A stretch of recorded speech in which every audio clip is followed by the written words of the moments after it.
Vladimir Putin rains down 120 missiles on Ukraine. It's said that, of course, explosions are heard in multiple cities and the power is cut to Kiev as kamikaze drones are fired from land and sea in the biggest attack for weeks. But of course, they're out of missiles, right? Or at least this must be one of their last. It said that air raid sirens rang out across UKR this morning as Russia unleashed more than 100 missiles in a savage barrage which targeted the capital Kiev and other major cities. It says a massive air raid, more than 100 missiles in several waves. Presidential Office Advisor Oleksiy Arestovich wrote on Facebook. It said that, another advisor, Mikhailo Podolak, claimed that more than 120 missiles had been fired at UKR. It says mayors of the capital Kiev, UKR's second city Kharkiv, and the western city of Lviv all reported Russian missiles had caused a series of explosions. Blasts were also heard in Zhytomyr, Odessa, and Dnipropetrovsk, according to local media reports. It said the brutal blitz came hard on the heels of the Kremlin's rejection of the UKR peace plan. And it says, as both Russia's Foreign Minister Sergei Lavrov, Kremlin Press Secretary Dmitry Peskov insisted that Kiev accept Russia's annexation of 4 UKR regions. Essentially, we'll do peace, but you're going to have to basically do everything we say and demilitarize your country. So we'll talk about this and much, much more. I actually covered this at their time. It was about our time, about 2:30 in the morning. I got calls that there was another strike, and it was pretty wild. As far as some of the videos that are already coming about on this, obviously they're not done. The media is telling us that they're run out of missiles and they only have enough for 2 or 3 attacks. Just watch it keep happening. Again, we'll talk about this and much, much more. All of the current events, the last 24 hours, what has transpired in the last 24, and much, much more. So stick around. This is a live show. Anything can happen. We'll be right back right after this.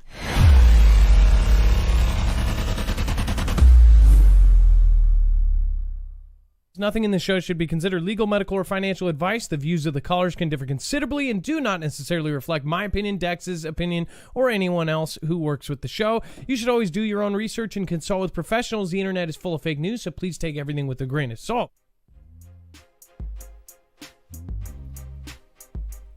All right, and a quick word from our sponsor. You know it's almost 2023 and nothing has really changed, has it? The year's ending and things are now even more expensive than they were at the start. But what if I told you there was a way to protect your wealth next year? I'm talking about Bank of America's recent outlook for 2023 of gold going to $2,000 and silver to $25 in the second half of the year. And that's just the beginning. Looking to 2024, Bank of America sees gold prices remaining elevated with an average price of $2,086 an ounce. So what are you waiting for? It's not too late to add precious metals to your IRA. Thousands of people have retired comfortably with the help of Noble Gold Investments and their gold and silver IRAs. If you are a hesitant investor, but one of the handful of Americans who can go for gold and silver in your IRA, now is the time to act. If you get in before the end of this month, you'll bag an incredibly free 3-ounce silver American Virtue coin with every qualified IRA of $20,000 or above. You can't go wrong with Noble Gold Investments. Call 1-877-646-5347 to find out more, or visit noblegoldinvestments.com. There's always risk of investment and there's no guarantee of any kind. All right, what is going on, guys? It is Adam, aka Marf, and this is Marfoogle News. Today we have a ton to cover in a short amount of time. So remember, you can always go over to our website, marfooglenews.com, and find every single article, tweet, video, picture, document that we are going to be putting here. So again, if we show you something, it is always going to have a source over on the website. When you go over there, it's very easy to navigate. Just look for today's thumbnail, World Events, Last 24 Hours, Crumbling Relations, and once you click on that, it will bring you to every single article, tweet, video, picture, document. On top of that, if there is breaking news during the show, we will end up adding that into the website, and we are always good about adding, of course, any information that we get from the Foogle fam or veterans or military that are currently in the chat right now. If they have info, we always add it down here. Now, once you hit a yellow bar, that is the overflow. There's a lot of stuff down there that is put there every single day. It is for your use. It is collected all over the world, and it is, again, all the stuff that could not fit into a 2-hour time period, but is absolutely important, and you should be going and looking at that every day. There's a lot of political stuff, basically all the stuff that you wouldn't talk about at a bar. So let's bring in my co-host / internet brother, Dex James. What is going on, and how are you doing today? Hello, Adam, and hello, Foogle fam. I'm doing just fine. So, just to touch on the 120 missiles, obviously, this is not like 3 attacks ago when it was 70 missiles or 84 missiles or this missiles. They kept telling us that essentially they're out of missiles, that they've used up their whole stockade. But every single time that they have done a big missile barrage, it's been publicly put out there. Now, I don't know if like every single day, maybe there's 1 or 2 and how they're supposedly running out. But this is Russia, the same country that's prepared for a potential or I guess, a contingency plan for a World War III, basically forever. They have prepared for a humongous war against the U.S., and it's kind of been in this limbo for decades and decades and decades. So I found it hard to believe, like in the very first few months, that they said because of the sanctions that they're running out of everything, and that's why they're going and grabbing conscripts and people off the street, is because they're losing so bad. Now, if you say that Russia is not technically losing, or that you don't know if they are, people go, oh, well, you're carrying, Putin's water or something like this. First of all, it's okay to have an unpopular opinion about stuff like this. But, just to make it clear, I'm not a Putin supporter, but I also don't underestimate a world superpower, basically in the top 3 of the world, and then underestimate a power that could be something that, harms me and harms my family. It's in general, it's smart not to underestimate your enemies. And as far as him running out, I didn't believe that, and I told you guys that. And then they came out after a couple more missile attacks. They came out with basically a story through the AP stating that, oh, well, they still have missiles because apparently they've been manufacturing, even though they have sanctions on them. It appears that they're being naughty and still producing these things in their country. Well, it's like, no crap. Of course they are. They're not going to, they've basically skirted around all of the different sanctions. China has helped them do that. In fact, there's a lot of different people basically telling that the entire country has gone through some, things changed as far as like American brands have all of a sudden disappeared out of their stores, but their store shelves are not empty. Their store shelves are full. It's just that you won't see some American brands on those shelves. And instead, in their electronics shops and things like this, instead of American brands, you'll see Chinese brands. So a lot of ways China has helped them skirt all around these sanctions, along with a lot of their allies. They're, of course, basically doing triple and quadruple what they were doing prior to this invasion. India is a great example. If you take 1 month from last year and a month from this year, there was a month this year where they had bought 4 or 6 times. It was at least 4 times the amount of regular oil that they were buying from Russia, and they actually did 6 times the same amount that they did the year before. Basically, since they weren't selling their oil to other people, India basically picked up the slack. India, China, and their allies have basically picked up the slack on the sanctions. So for them to say that they're out of missiles and then come up with the story that, oh, well, now they do have some because they made some. And then just like a week ago, another article came out and said, oh, but don't worry, it's going to be 2 or 3 attacks, and then that will be it. They'll be out of missiles. And that's also supposed to tell people like, well, if they're out of the conventional missiles, that's all they have left is this nuclear war that everybody is hyping, right? I don't think it's right. Dex, what do you think about this as far as, obviously, when this came out in the middle of the night for most people here, it's like when we wake up and there's a whole new huge event that goes down, people here don't really even pay attention to it. It's kind of crazy. Well, certainly, and it sounds to me like they're going to be out according to their numbers, so we won't hear about this anymore. And that's sarcasm, but certainly, the numbers that they keep telling us and the reality that we keep hearing about seem to be 2 totally different stories. Yeah, basically, somehow they keep coming up with new missiles to fire. And then we'll be touching back on what is going on with Russia and UKR in just a little bit. But we did want to go over some kind of creepy stuff. Dex, do you want to talk about the chilling AI predicts what the face of God could look like? And I'll actually scroll through some of the pictures here. Wow. Yeah. So, we always hear these crazy things that people ask from AI. And in this case, somebody was asking a different AI engine. Specifically, they were asking what the face of God would look like. And this is what it produced. So, there's a few different versions. I think this is coming from Night Cafe, an AI system. But they've got a mixture of responses. Many people posted, what does the face of God look like, or variations of that similar phrase.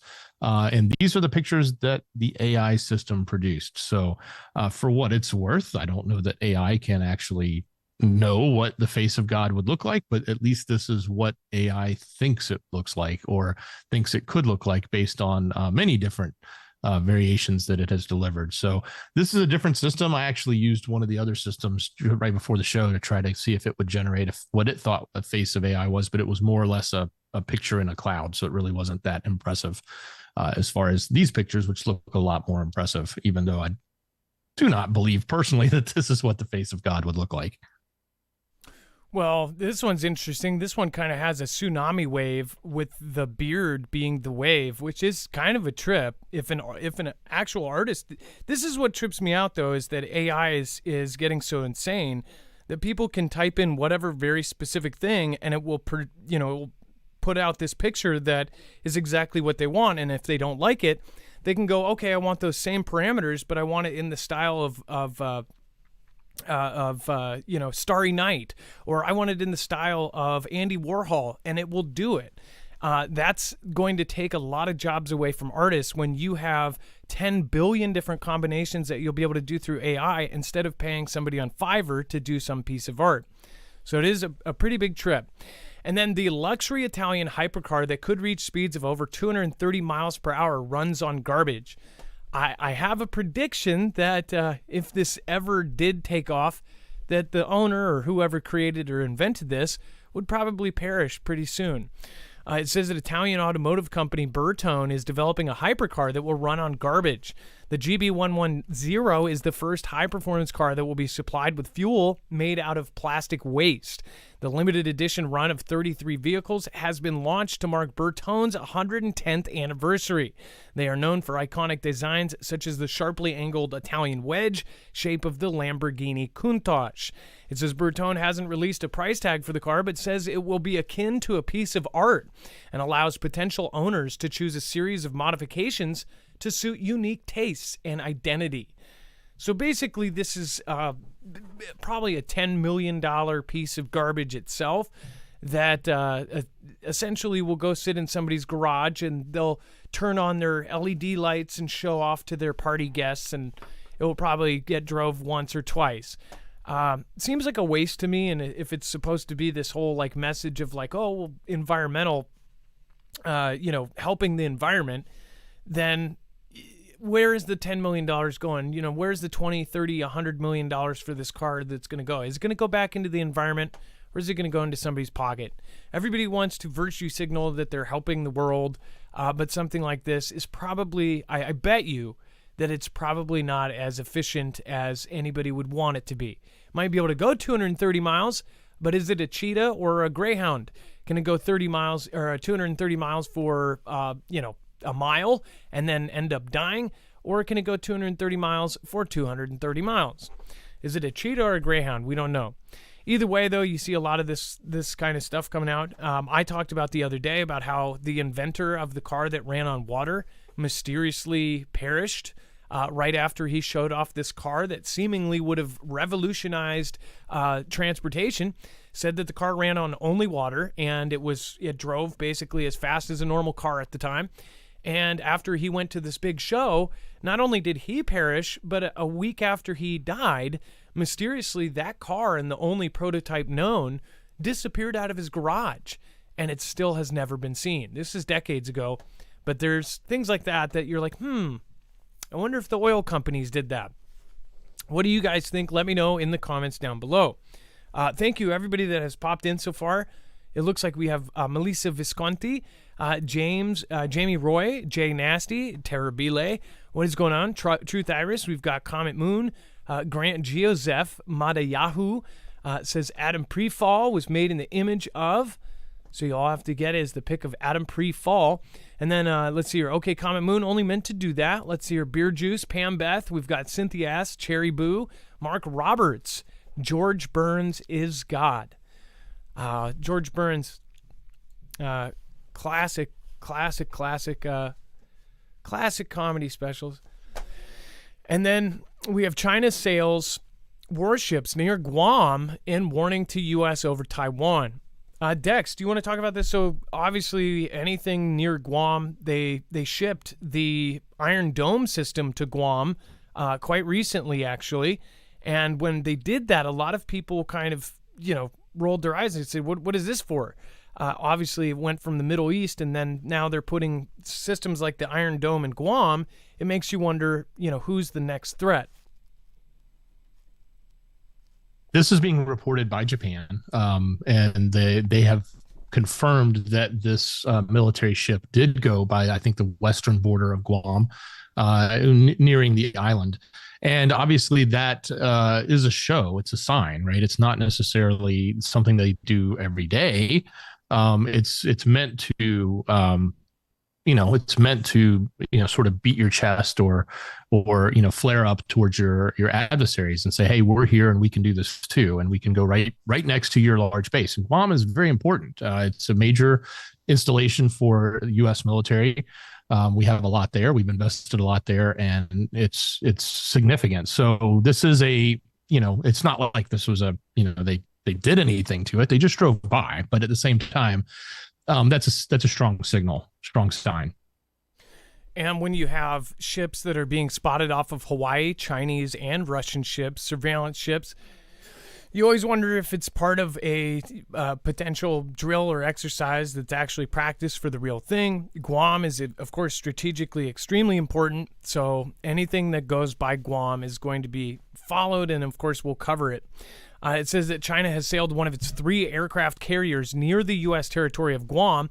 Japanese officials confirmed, ending an already combative year with the rare move that Beijing signaled as a clear warning to the Biden administration over Taiwan. It says the Chinese fleet, led by the aircraft carrier Liaoning, had already spurred several clashes with U.S. allies in the region with its tour of the Western Pacific. But most recently, by conducting roughly 260 takeoff and landing drills near the Japanese island of Okinawa, home to a major U.S. military presence. The operations prompted the Japanese Air Force to scramble fighter jets and helicopters, as well as a destroyer and other elements of its self-defense forces. Mind you, their forces up until now have always been, they only do something if somebody goes and gets near them. They call their forces literally the self-defense forces. But now that is changing. I wouldn't be surprised if they actually changed the self-defense forces into something else, because they are changing their actual constitution. They are preparing for a war. This is something you would see before a war. And you guys know my opinion. I believe we were close to a world war, and people don't want to hear that. People really push back on that, because when people hear World War III specifically, I don't know if it's because of the amount of movies and television and everything else, but people think of World War III as the end of the world. They don't think of it as another convention, billions of dollars being thrown away, and some sort of power restructure. They see it as nuclear war. They don't see us going back and forth with the major power. They see us, doing that for a day, and then all the nukes are up in the air. I don't think any of these parties, unless they are truly on their deathbed and like they're just taking everybody out with them, I don't think anybody wants to do that. That's why I say I think it will be something that will affect all of us, but I don't think it would be a last resort, and it's very unlikely that we'll all perish and the entire world will be doomed. But again, who knows? Maybe there's something else coming our way that we don't know about, and that's the least of our worries.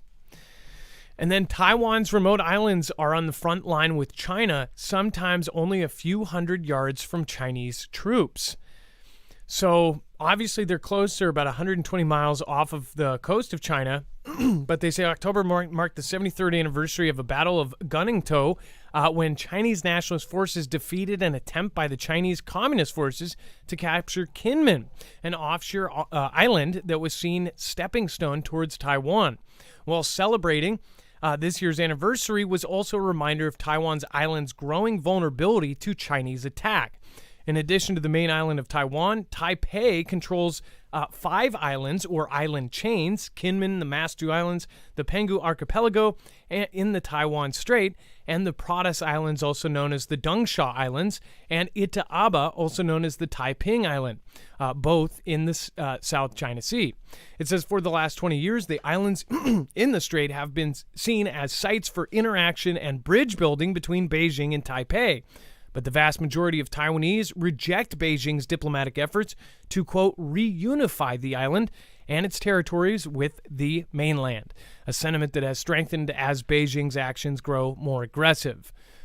All while this is going on, of course, Beijing has also been basically infiltrating every part of the world, and that's part of my opinion, and basing that off of seeing all of the different countries that they have been financially involved with, the Belt and Road Initiative, of course, all of the public information regarding all of the stuff they have stolen or hacked into or cyber warfare that they've put into, all of the suspicions about Huawei, about DJI, about TikTok, and everything else.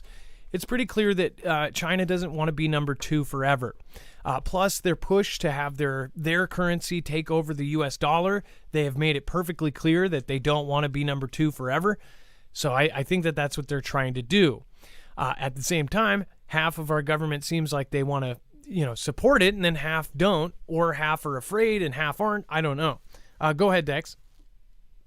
Like you said, Adam, they're about 100 and so miles, the mainland is, off of China. But these islands, like Kinmen, is the closest. It's a little more than a mile, and at its narrowest point. And the Matsu are only 10 miles. So, and this is important because we talked about many months ago about one of the strategies they mentioned that would be easy for Xi's country to perform, which is to start taking the small islands one by one. And once they've started, then the U.S. is in a position of having to actually push them out, because we're not going to be in a position to actually prevent them. That's so close. It's a mile away. It's 10 miles away. They'll be there in a matter of minutes. Yeah, and if the U.S. isn't already there, then they'll run into some serious problems. As far as, what we would have to do, we would already have to be there for this to, to be stopped. The U.S. would already have to be there.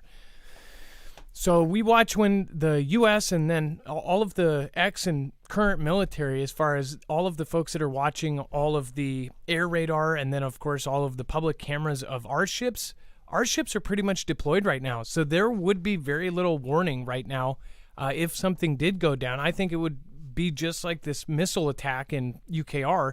We would wake up and the world would be different. So this is why we ask people just to have their minds about them and keep their head on a swivel. Thank you, Gary Stoven. Thank you, Machina Opus, for your support last show. Kush Monster, Michael, Vic Santiago, Kevin C., Open Truth Ministry, thank you, 20 Prosperity 12, Change of Keys, T-Pack, Free Life Tass, Magic Lambert, KT Cleans a Lot, FG, Little Bear, Reverend Brian York, Sweatnam Ministries, Jewel B., Skunkworks, Andreas Binder, Tennessee Mountain Girl. I hope you're having a good day today. Ed Haji, Ed Hagee. And then, of course, Barbara Hall, Zen1AZ, Blue Boy, 5150 Prepper, K Holmes, Bible Talk 777. Hope you're doing well. Next Exit, Heath Spear, and, of course, Trinity and Mir 504. Hope everybody is doing awesome. I hope everybody's having a great Christmas. Obviously, the holidays are pretty stressful for everybody. And then before we talk about U.S. to sell Taiwan anti-tank system amid rising China threat, I do want to remind you guys, if you haven't already, make sure to go over and check out Energy. If you do need a backup power supply, this is one of the best and one of the smartest. As far as Energy, they make solar generators. So the X2 actually has a smaller wait list for it. It is an all built-in one, and it is a newer product compared to the rest of their line that competes with the all built-in one. So the battery inside of it is all built in, and you don't have to do anything. You just have this one unit, a cord that goes to your solar panels or to the wall or to your car, and that's it. And it's very easy. You plug things into it, you turn it on when it's charged, and boom, you have power. It's also UPS seamless power supply, so it's uninterrupted power supply, which means when your power goes off, it will automatically switch over to this. This is a great system for van lifers and, of course, RV life, any kind of thing like that. And it can actually be dual linked with 2 units. If you really want to go all out, though, make sure to go check out the Flex 1500. That is the system I have. I am still waiting on my X2 like everybody else. The Flex 1500 is expandable up to 96 batteries. Essentially enough power to run. I wouldn't even imagine anyone would need 96 batteries unless you were powering some sort of mansion, or if you wanted to power for, if you wanted to power for months without having any kind of input on it. I would think that would be where you would need it. But otherwise, most people can get away with 1 or 2 batteries for most purposes. And again, you always have the sun coming up the next day, or hopefully you do. And that's where you can get more power. So it's unlimited energy from the sun. They're silent, which means they won't be heard from 3 blocks away. So nobody's going to know you have this power. And there's very little to no maintenance because there's no running motors, and you don't have to buy $5 a gallon gas. Go to marfugglenews.com/energy to get your name on one. Use the code Marfoogle, and you can save up to $170 off on certain packages. Highly recommend the folding panels. Again, this has saved my butt so many times now. In the last year and a half, it feels like our power has gotten worse because of all of the storms, but we are basically able to live normally even with our power off. And then the U.S. to sell Taiwan anti-tank system and rising China threat. Dex, do you want to go over this? So we're approved. The U.S. State Department has approved the sale of an anti-tank mine laying system. So this is a pretty advanced system. It is going in. It places mines, and it's designed to take out the tanks that are coming through. So this is it's kind of scary on one hand because nobody likes mines in the ground. And it creates, a dangerous area. But at the same time, this is absolutely something that's beneficial and needed in a defensive position when you're thinking about tanks rolling in, especially off of those amphibious ships, and even the ferries that have all been converted over in Xi's country to transport military equipment. So I think that this is one of those things. I think we're going to see many, many more of these in the coming months as far as these transfers or sales. I know there's been this debate going on as to whether or not we fund this or we sell it, or we even, when I say fund, we as in the U.S. actually make a loan out to Taiwan to pay for some of these things that, it would be nice if they're paying, as opposed to the charity we keep giving away to Europe, especially in UKR. It would be nice if these countries would pay for their equipment from us, and I'm sure that would be great for our military industrial complex, because that's what they want, is tons of money, and that's what they make. So we'll watch. This will be more. This is definitely, these are the different little signs you're going to see as things like this ramp up, as the potential for conflict between Xi and Taiwan ramps up. You're definitely going to see more either equipment, more training, more sales. All of that stuff going on for their military from their allies like us. And you said charity. Just to correct you, Zelensky says it's not charity, all of the stuff they're giving it to. It's an investment in world security. I'd like our investment back, please. Yeah, where's the return center? I guess it closes at 8, so we'll have to try back tomorrow. By the way, the polls are pretty clear. The majority of people, doesn't matter what side of the aisle they're on, they don't support us giving money to a cause that they are not. And by the way, most people don't know exactly what's going on with UKR. They don't know how the people in power in UKR right now got into power. They don't know the backstory on UKR. They couldn't point to UKR or Russia on a map. So it's pretty telling when you see even the people that don't know anything are saying, hey, this is pretty stupid. But that is a deja vu back to World War II when we were selling, or not selling, giving military gear and military money to Europe right before we got put in with, of course, Pearl Harbor. Before Pearl Harbor, there were even groups that were saying, that were doing speeches on a daily basis and doing countrywide television broadcasts saying, hey, stop giving money to other countries when we need it here. I mean, it's just history repeats itself. It's cliche, but it's literally happening. By the way, thank you, Storm Rider. I appreciate you, Guacaholic. Jackie Flowers, thank you. Merlin and Faye Kings. What is happening? Thank you so much for your support. Thank you for the massive super chat, $49.99. Thank you. I appreciate the super sticker. Again, it's a little small, but it looks like a mech, and I think that's pretty cool. Gary Stoven, again, thank you. Cushmonster and Machina Opus. Solar Monk, Vicky Brook, and Jalisa, thank you for being here. Cat Lovers, Ephraim Chosen. Thank you, everybody. And then Chinese jet came within 20 feet of American military aircraft, U.S. military says.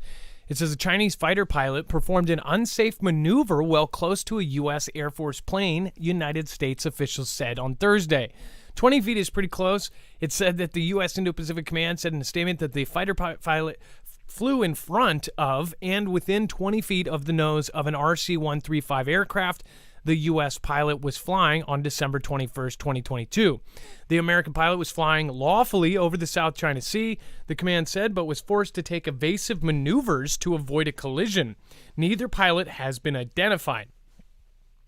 It says that the U.S. Indo-Pacific Joint Force is dedicated to a free and open Indo-Pacific region and will continue to fly, sail, and operate at sea and in international airspace with due regard for the safety of all vessels.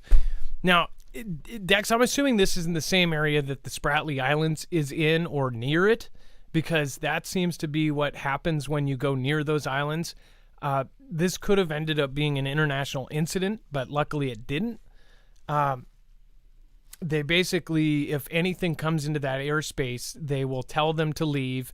Every other country says that this is international waters. They say it's now their land or their zone because they created islands out of nowhere.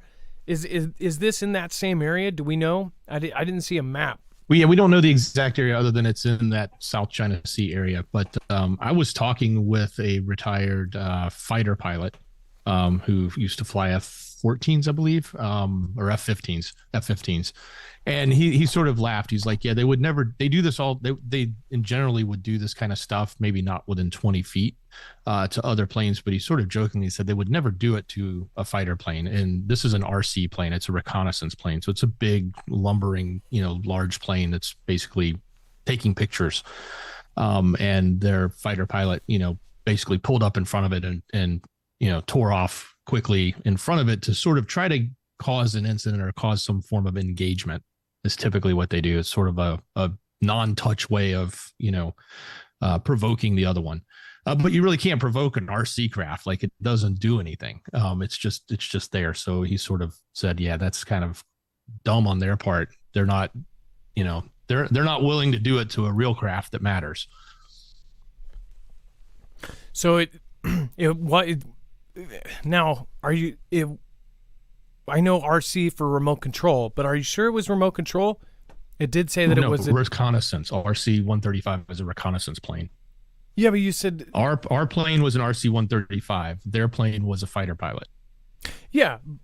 It said that neither pilot has been identified. Is an RC-135 a remote control? You said reconnaissance, but was there an actual pilot in it? Plane. Yes, it's a reconnaissance plane. Okay, is that one of the Predator type ones, or is that something like that? No, it's not a drone. It's like it's a large plane. I don't have a picture of it in front of me, but yeah, it's multi-jet. It's a big big reconnaissance plane. But is it autonomous? Like it? No, it's an old plane. Okay, so there was a pilot in both craft. Correct. Yes. Okay. All right. I don't know where I'm getting confused. You're saying the same they thing. just haven't identified. They haven't identified who they are. My point was, when I spoke to a pilot who was a retired fighter pilot, he said, he sort of jokingly said, "Yeah, they won't do that kind of thing to a real plane that would take action on them, like another fighter plane. They only do it to these lumbering slow planes like an RC." They're trying to show off, but they're not, they don't have the kahunas, so to speak, to do it to one of our fighter jets when they're up in the sky there. They wouldn't do it to something that was going Mach speeds. They don't have they're or not, could they're take not, them out. They're like not the Top RC Gun. plane doesn't do anything. Exactly. Yes, yeah. So there's no real defensive stuff on it. I get what you're saying. Yeah, he as a fighter pilot, he was sort of like laughing at them, going, "Ha, they don't have the kahunas to do the real stuff like we would do." So anyway, there was just a comment he had. I was talking to him tonight. No, I get what you're saying now. It was just me being dumb. And then Greg Martin, you made a comment, said that they did this to a plane in South Korea to Canada. Is that what you said? Same thing by Korea. Flew in front of them like that. I actually kind of remember covering that. And then Russia launches biggest missile strike in weeks as up to 120 rockets and kamikaze drones bombard UKR. Now, there's lots of videos coming out, but it's like the same 5 videos, but they're like tweaked a little bit. What I noticed is there was like 5 main videos that were basically the guy with the man pads, which, by the way, for such a savage weapon, you would think that they would come up with a better name than man pads. But basically the shoulder mounted rocket launcher that can shoot down missiles and things, or whatever else it does. There's the one of the guy on a roof, and there's actually like one of those office rolly chairs on the roof for whatever reason, and the guy's literally standing there, launches a missile. That video has just done its rounds all over Twitter. And then there's a video with a very tall like flagpole, and I believe it's this actual video that shows them essentially knocking down Russia's missiles. And then there's another video that is from the Russian standpoint that they actually attacked Engels base a 3rd time. It says that Russia pounded UKR with at least 120 missiles today in one of the biggest bombardments of the war so far. Waves of rockets fired from the sea and air targeted major cities, including the capital Kiev, Kharkiv in the east, and Lviv in the Odessa in the west. There's several videos of all of the damage that was done. It says explosions were heard across the country, and at least 3 people were reported wounded in Kiev, including a girl of 14. So, again, it says photos showed the burning wrecks of private houses in the Donetsk district in the capital today. It says, "This is what Russia's New Year terror looks like," said that. So they showed it. By the way, there was a bunch of videos of saying, hey, look at, they're hitting suburbs. What I don't get is this is the largest strike ever, or believe as far as number of missiles. But how, they say that, do we have actually a death toll from this? Is there a single death? Or were they targeting things that were not, did not have people? Was there a death toll, or do we just not have it yet? It says that 3 wounded, including a 14-year-old girl.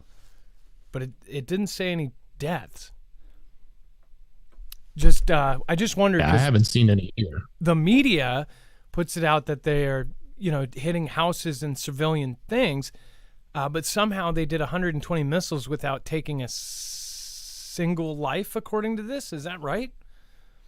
It just, the medias are both, there's 2 sides of Ganda, going on. But you do have to remember they're shaping a narrative for you to think one way or the other about this war, about whatever this is. And then FG says, y'all, Car Santa, heartbroken survivor. Hey, what's going on, FG? Love that profile pic. And then thank you so much, Fall Geeky, for being here. And then Stealth Mode, Matthew Shaw. Yeah, isn't that weird, Carl? It doesn't sound like one person somehow was hit during that whole thing. And then we have whenever it loads. Belarusian authorities consider two versions of the S-300 missile falling on territory of Belarus, Lukashenko already informed. Dex, this sounds like a reason for Belarus to get involved, doesn't it? It's certainly odd. We're not sure where this is coming from or what version of this missile has landed there, how it landed there. But it's coming out, at least from their part now, that there's potentially two different types that it could be. And I guess we'll find out more. But it seems like it's probably coming from what, Vlad launched. But it might actually be a defensive missile as well that was trying to take out another missile. So we'll see. But definitely, like you said, it's, anything that starts to happen across these other borders it can always set the stage to bring them in. Yeah, and it said the Belarusian authorities have confirmed that a missile from an S-300 anti-aircraft missile system fell on the territory of the country. Alexander Lukashenko, the self-proclaimed president of the country, has already been informed about the incident. This could be a Fantastic Freddy to get, for an excuse. We don't know what side, all of, where this story is actually, what side narrative this is yet. So we'll follow it and we'll make sure to get back to it. And then,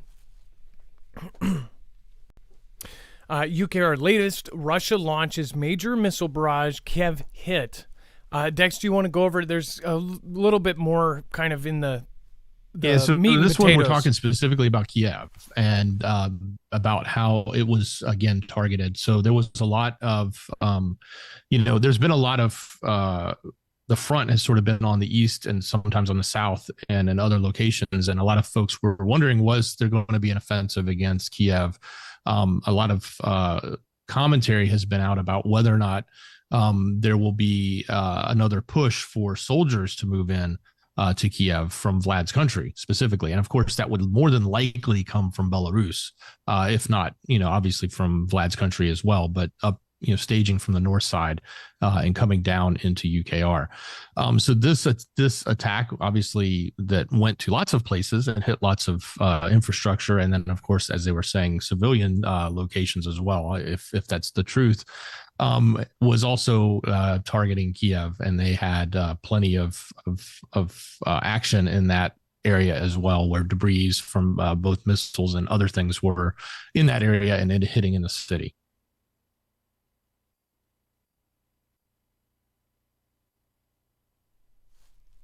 Sorry, it was me. And for those of you that don't know your geography, there, Kiev is the capital, so it is a big deal. Sorry, the mic cord here is not. Hold on one second.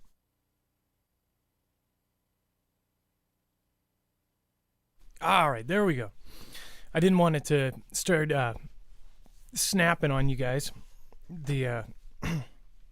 I had to adjust it, otherwise it was going to peak in your guys' ears. All right, and then let's see here. And then we have Russians in Crimea declare high level of terrorist threat. We'll talk about that here in just a second. Just a reminder, if you do want to protect your vehicles and everything else against an EMP or a CME, go over to marfuglenews.com/EMP. Again, that's marfuglenews.com/EMP. You can get a device you can wire into your car in less than 10 minutes and protect yourself and protect your car. It will ground the signal in less than 500 trillionths of a second before it's able to fry your device. It's the same device, same company that's being used by agencies like DHS and DOD.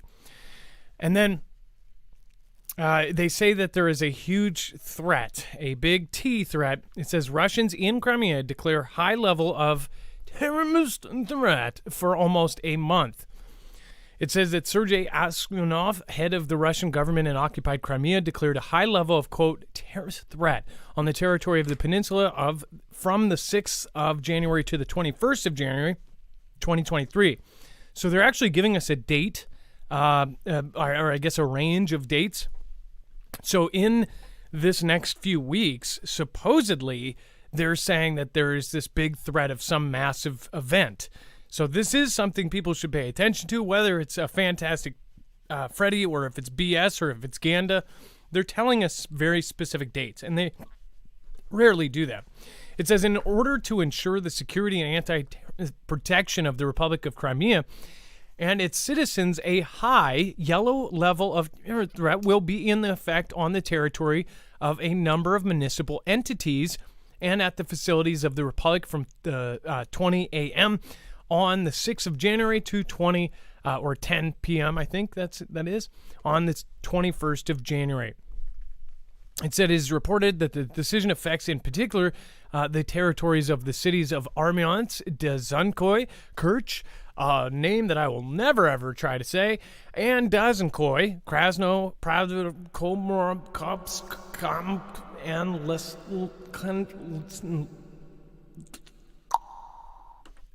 basically. And it will also affect the so-called ministries of the apocalypse. Occupation regime. Sorry, this Russian stuff, man. At the same time, Azrionov insists that the situation in the region is fully controlled by the Republican and communal authorities.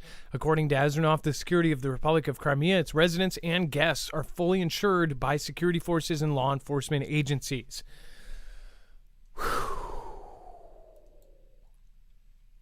I get a cookie. All right.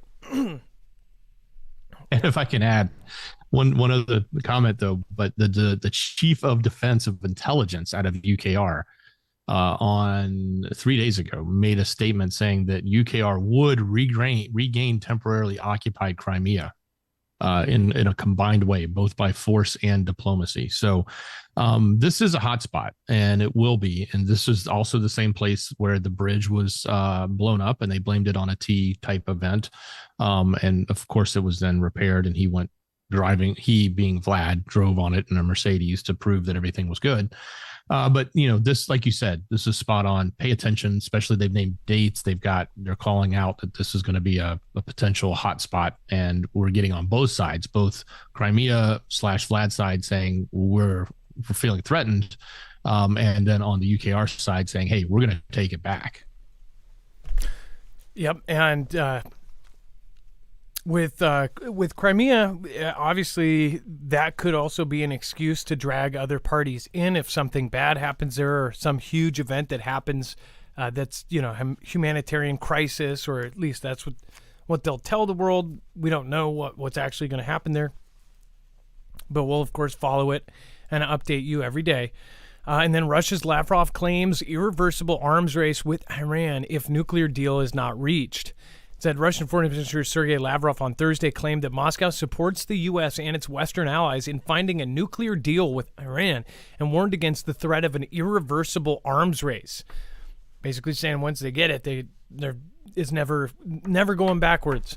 The JCPOA has no reasonable alternative, he said in an interview with state-owned media outlet RIA. We consider it irresponsible to speculate about the notorious Plan B and other unacceptable options. It says Lavrov claimed not securing a deal would lead to escalation, an arms race, and open conflict with irreversible consequences. Though Russia played a critical role in attempting to revive a version of the 2015 Joint Comprehensive Plan of Action, also known as the Iran nuclear deal, Moscow's relationship with Iran has strengthened since it's invaded UKR, making it an international pariah among Western nations. It said that Russia first threatened to block any progression in nuclear negotiations with Iran after the U.S. and Europe slapped stiff international sanctions on it following its deadly invasion. It says, but by mid-March, Moscow instead demanded guarantees from Washington that its trade with Iran would not be affected by the sanctions so that a nuclear deal could be reached. The White House said that the months-long negotiations with Iran would not act as an escape hatch for Russia, though. It says that Lavrov claimed he received written guarantees from the U.S. that it would adhere to his demands. It says, quote, we of course would not sanction Russian participation in nuclear projects that are a part of resuming full implementation of the JCPOA. It says we can't and we won't, and we have not provided assurances beyond that to Russia. So as far as the I country getting nukes, this is something that obviously I think it seems publicly everybody is saying that no one wants to see them get nukes, right? This is one of the first things we've seen Vlad's country actually agree with the West on. But I then sort of wonder, okay, well, if they're going to agree with the U.S. on we need to do this, what are they doing? Are they really trying to get the JCPOA enacted again? And maybe they're collecting a finder's fee on behalf of the I country if they, you know, collect another 150 billion or 1.8 billion in cash that was flown over in a jet. You know, I don't know where this is going. We'd have heard this type of statement from Saudi. They said, hey, if they get them, then it's, you know, all bets are off. We're going after it too. We're all just going to, you know, nuke up. So I get the sentiment.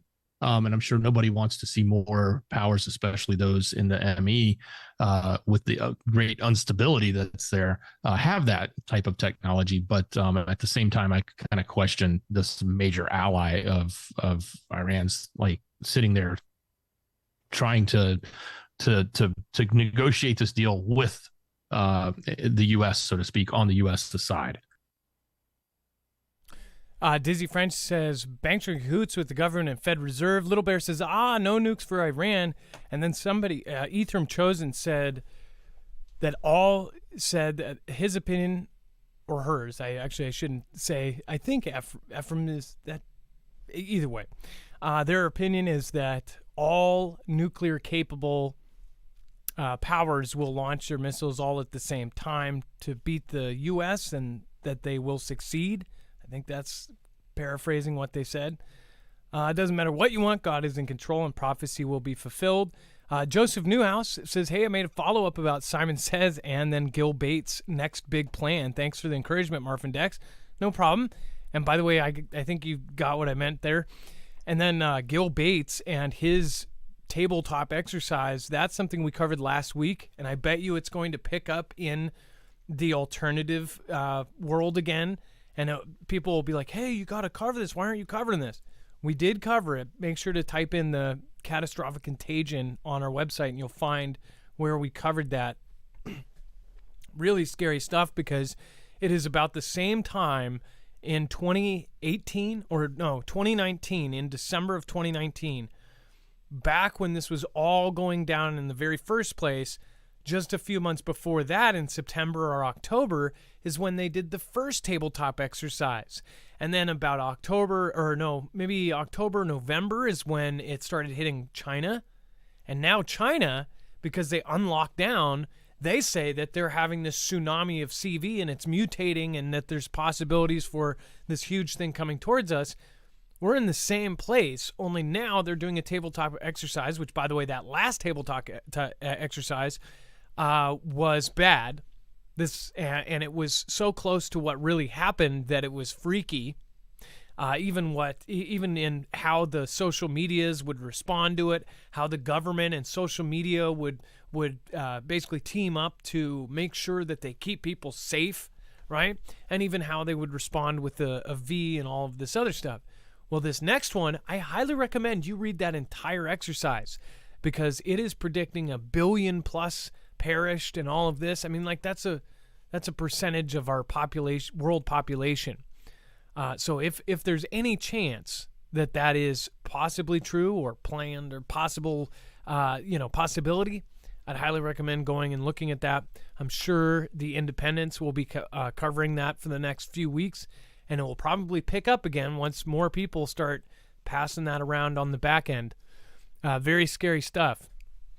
Same parties involved too, the W and the H and the O, and of course Mr. Gilly, Mr. Bates. And then NASA moles using SpaceX to rescue astronauts after Russia's space station leak. It's always Russia. It says on December 15th, NASA and its astronauts faced a scary situation when a Russian Soyuz spacecraft docked to the International Space Station sprung a massive coolant leak shortly before a spacewalk was set to commence by a pair of Russian cosmonauts.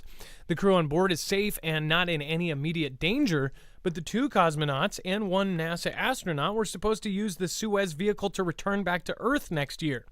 It said with the spacecraft's status in limbo, NASA and Roscosmos, Russia's space agency, have been trying to figure out their options on how to move forward. To that end, NASA is pondering one contingency plan using a SpaceX Crew Dragon mission to effectively rescue the stranded astronauts in the coming months. It says International Space Station teams continue to meet about the Suez MS-22's external cooling loop leak, a NASA spokesman told, and it said NASA and Roscosmos will continue to review options together before making a final decision on how to safely bring the crew home. The Expedition 68 crew remains in good condition, performing maintenance and research activities. It says, additionally, we have asked SpaceX a few questions on their capability to return additional crew members on Dragon if necessary, but that is not our prime focus at this time. Additional crew members? Did they pick up a few stragglers? Did they get a few hitchhikers from the Chinese space station? Or are they saying down the road, maybe they'll do some more business with them, right? The ways that Elon is weaved inside the government, even though they're going after him on one side and then contracting him on the other. Go ahead, Dex. Now, I think there's a Dragon mission that's coming back, and they're trying to see if they can fit these three guys in there. Because these three people are supposed to come back on that Suez, and I don't think anybody really wants to get in that and risk taking that ship back, because it's not a pretty sight right now. It's overheating. They're venting it to try to keep it stable. I'm sure they're going to do what they can, and they're probably not doing anything that's super dangerous.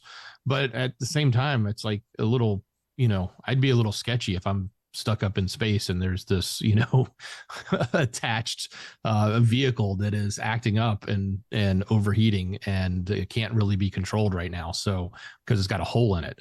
I wouldn't sign up to jump back in that thing and take it back to Earth either. So but yeah, they're looking at potentially launching a whole new mission to retrieve these folks, or seeing if they can stuff them in some additional seats or something on the mission that's coming back for the other folks that are there. Well, we'll see how it works out, and we'll cover it when it happens. And then, by the way, NotSeg909, thank you so much. I appreciate that. Let's see here. What does it say? You should look up Brilliant Pebbles Project. I will. I don't believe I've covered that or talked about that or known about that.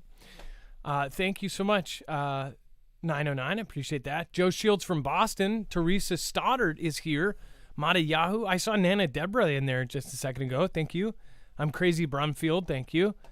And then Razar. Thank you. And then over on DLive, thank you everybody that has popped in to support. Beer Juice. Vicky K, thank you for the Happy New Year. We will be on tomorrow, so remember, if you are here tonight, make sure to make it to tomorrow's show. Very important. Make it to tomorrow's show. There's going to be great stuff. Specifically, I never say, like, hey, make it to this show. Make it to tomorrow's show, okay? You guys got to get there. We will do it at a normal 7 o'clock time, if not 6:30. But I think 7 is safest because that's when most people know we're on. Kimbria, good evening, everyone. Beer Juice, what is happening? Priscilla R., thank you for years and years of loyalty and being here all the time. Thank you so much. Comet Moon, thank you. Yobi, hello, Marf, Dex, and Foogle fam. And then Yobi again, thank you. And said, Yobi said, thanks to all the mods for being so awesome. And real quick, make sure if you don't have long-term survival food, go over to marfugglenews.com/prep, where you can get food that will last 25 years. It is all stored in Mylar bags. It's freeze-dried, and it is in different packages that you can know that you have a certain amount of time ready to go, such as the 3-month supply is now $200 off, and it is the most affordable it's been. The reason I like the My Patriot Supply stuff is the price. They have competitors that some of them have gimmicks, some of them have this or that or fancy bags that get up to $2,000 for a 3-month supply. These guys are under $600 right now, and that is 3 months of food to get you by. Again, these are for emergency situations, but again, some of this stuff is actually really good. And for all survival food, it's hard to say that about anything that lasts 25 years, but they have some solid meals in there. Again, go over to marfugglenews.com/prep. Also, the price on freeze-dried foods in general has tripled in the last 3 years. If you were to buy this now and it does triple again in the next 3 years, you won't be paying 3 times that, close to what competitors are doing now. But you will also have 22 years left on the shelf. So it's very smart to get this stuff. It's going to last over 2 decades. If you can think of where you were 25 years ago in the 90s, that's how long it will last. So go to marfooglenews.com/prep. It's not only great for SHTF, it's also good for storms and power outages and blackouts, earthquakes, tsunamis, whatever the heck may be coming your way. So make sure to go check it out, and you get a huge discount through that on the 3-month and a $70 off on the 1-month. And then fears heighten about new mutant. Look at this. And remember when they first dropped the lockdowns, we said, man, this seems just so much like a freaking deja vu of when they started doing the parties and when it started spreading around. I covered all this. I was there in 2019. I was at that first patient. That it just seems like there's something too familiar about this. By the way, somebody, Shan, said it's crazy that they have set a date to it, 2025. Let me ask you this. Do you think it's going to be 2025? Do you think it's going to be another 3 or 2 years? I don't know. Look at what's happening right now in the same kind of time frame. And by the way, it would make sense to do same time frame if, I don't know, if there was structure to it at all, then it would kind of make sense to do as practiced. Chinese health authorities are racing to catch new mutant CV strains as more than a third of variants detected in the crushing wave of infections slamming the country have resulted in larger outbreaks. Over the past 3 months, Xi's country has detected over 130 sublineages of Omicron, including a BF7, a variant incredibly adept at evading immunity and believed to be behind the current surge of infections. Look at what's happening there. And they say they're still dropping the thing. They're not going back into it or whatever. They're just like, okay, let's release the hounds. I'm sorry, but I don't see the Xi government, because even if they said it was a massive revolt and there were millions, it wasn't millions of people. And that's what gets me. This is a country of 1.4 billion people. There were thousands, maybe hundreds of thousands, but there wasn't billions of people with their white paper up here like this. They overnight shut down all of the lockdowns. I'm not saying the lockdowns are good. I'm glad that they did that. But it just seems kind of sus that overnight they just dropped everything. When you went 2 weeks before that, even somebody putting up a sign on a freeway, it was like they took that sign down and that was the end of the descent. They track and trace every single citizen. So anybody that did that knew they were getting in trouble. Understandably, they were rebelling for their own freedom, whatever. And maybe Xi saw this and said, whoa, even with the consequences they're doing this, we got to drop this before it turns into a full-on revolution. Something seems very strange about how fast they were like, we give in. Unlock the doors, unweld the doors, take the barbed wire out of the hallways. Yeah, we're all done. You don't need a green code to go shopping. You don't need a green code to leave your home. Just drop it all. And then look at the time frame. Look at the tabletop exercise. Look at everything that's happening right now. Get prepared, people. There is a potential for something that will hit you in the side of the head again. Even after 2019, people will still be hit in the side of their head. There will be lines for 4 miles outside of Costco to get 1 roll of toilet paper. Again, if people aren't careful. So stock up on extra stuff. You've already went through it. You should have kind of an idea of what would go first, and then slowly pick up that stuff just in case.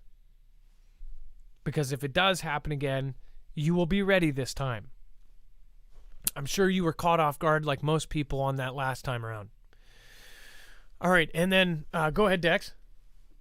Well, the other thing we've talked about a little bit in the prior shows was that travel is picking up. And one of the things that is picking up significantly over in Xi's country is flying out of their country. So everyone over there is booking because they've dropped the restrictions in their own country. So their flight booking sites are being swamped. with the top destinations being like Thailand and Japan and SK and other locations that everybody in G's country is now trying to fly out of because they haven't been able to. They've been, locked down. So put that together with the story we just read, put that together with all this other stuff. It sort of feels like 2020 deja vu all over again.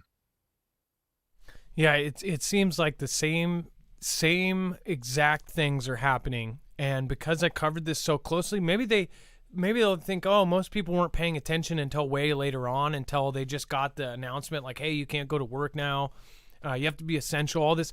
But this audience and you guys, we followed this so damn closely that it's absolutely scary to see it almost playing out the exact same way. So be careful, people. Seriously, heed your own gut's advice and make sure to think about it this time. Go to your Costco, get the cheap, try to get things in bulk if you can, stuff that will last. And also look at do-it-yourself videos. Well, you have YouTube. You have great resources to do stuff on the free, on the cheap, on the low. You don't have to go get, the My Patriot Supply stuff or any of that if you can do it yourself, but it does take work. And there's a whole network over on marfooglenews.com/friends of people that are teaching you how to do it. If you haven't checked this site out, it has all of the mods, and it also has a lot of great prepper channels down at the bottom. Those are all friends that we vouch for and we believe in and hope that they grow, and we're trying to push all of these channels up, not down. Lots of great channels, including Prepper Nurse, of course, Survival Living, and of course, Wages World, Alaska Prepper, all day, every day. So many good people over there. Go check out their channels. Official Ann Lynn Show, our official grandmas. Haven't spoke to them for a minute. I hope they are doing well. I hope Ann and Lynn are doing really, really well. Off-Grid Desert Farming with Paul and Adrian. Make sure to go check them out. All right, and then thank you, D-Live. I appreciate you. Thank you, thank you, thank you. And thank you for everyone that popped in on the replay last show. See here. And thank you, ZenWenAZ. I appreciate it. Thank you for your support. It says it doesn't cost to hit the like button. Hit it. Thank you, ZenWenAZ. And 909, rods from God Weapon. Very interesting. Yeah, look at the Chinese and the U.S. amphibious assault carriers that both caught fire within months. And then look up Rod for God and tell me what you think. All right, Dex, let's go over the web only. And remember, guys, show up to tomorrow's show. It's going to be a very special show. There's going to be lots of really great stuff. So please show up tomorrow. It's going to be a really good one. I don't say that very often. So please show up tomorrow, 7 o'clock, or otherwise posted. All right, Dex, let's go over the web only. Yeah, don't go anywhere. Let me give you the rest of the story. And that is what is on our website. So if you go to marfooglenews.com, click on the thumbnail for the show, or open up that show notes link in the description, it'll take you right here to this page. You can get all the news we just covered. You can see all of our the links to the stories we talked about. And then you need this overflow section called web content. So of course, I just mentioned the Chinese flight booking sites being swamped. That's happening. But in the travel world, we continue to see more mass cancellations here. And it's, we're obviously in one of the busiest seasons of travel because everybody's either trying to head home or finishing up their vacation travels for the holiday season. And they're still canceling mass cancellations. And of course, Southwest is at the brunt of it. I think somewhere in the neighborhood of like 65% of all cancellations is coming from them. Don't quote me on that number, but it's pretty high.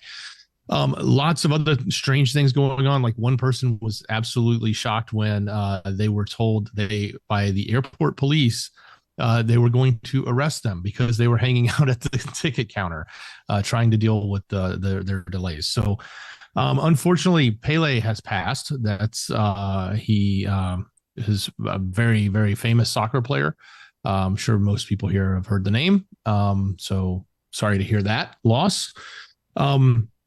Some interesting stories going on in Vlad's country as well, specifically around what they're doing with the troops. David from Cyan in the ology group is missing, apparently, or at least the attorneys from the opposing lawyers want to know where he is in a major lawsuit. So if you want to know what's happening in that, it's always a little interesting when you're looking at that organization. There's some news there that they tend to get some of the most interesting stories going around about them. I'll leave it at that. There's a new leader in Is. So, and then of course from that is new protests in Is, including shutting down the highway there. So a lot of people are not happy about it. If you haven't heard, which I imagine everybody's seen this one, there was a huge fight in Waffle House in Texas. So I guess go big or go home, Texas, right? They call it a WWE style brawl. So if you want to see that video, it is on the website. Go click that link and you'll see it was kind of silly, in my opinion, and crazy at the same time that these people would go that nuts in a Waffle House. But America. Apparently they did. Oh, what was that? I just wanted to say America. That's it. Yeah, exactly. Hey, lots of other updates going on. We do have a little bit of the political stuff that's covered here. We've got some updates with Tesla and Elon and what's happening. All of that, and including much more, it's all there on marfooglenews.com. If you want to get the rest of the story, you're missing out if you don't click through and go look. It's easy. If you're on YouTube or Rumble, just click that link. It'll open up and you can stay in the app and just go take a look at the news and see what you're missing. It's all right there. We put it together for you every night. marfooglenews.com. Click on the thumbnail for the show or open up that link in the description. It's called show notes. F from Chosen says, you mean United Snakes of America. It's America. America. America. Who was that? Somebody said Merca. America. America. America. We're in the Waffle House. Live from the Waffle House. Sunday, Sunday, Sunday. All right, you guys, be there tomorrow. Be there or be square. Be here. Just be here, and I'll see you tomorrow. Love you guys. It's, again, time for the shoutro. It's not an outro. It's not a shout-out. It's a shoutro.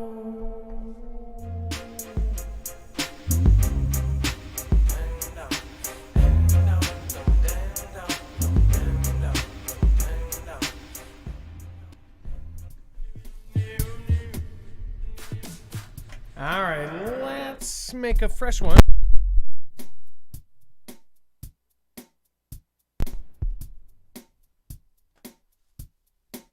Looks like for, let's see here, Merlin and the Fey King's Crown.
Squad.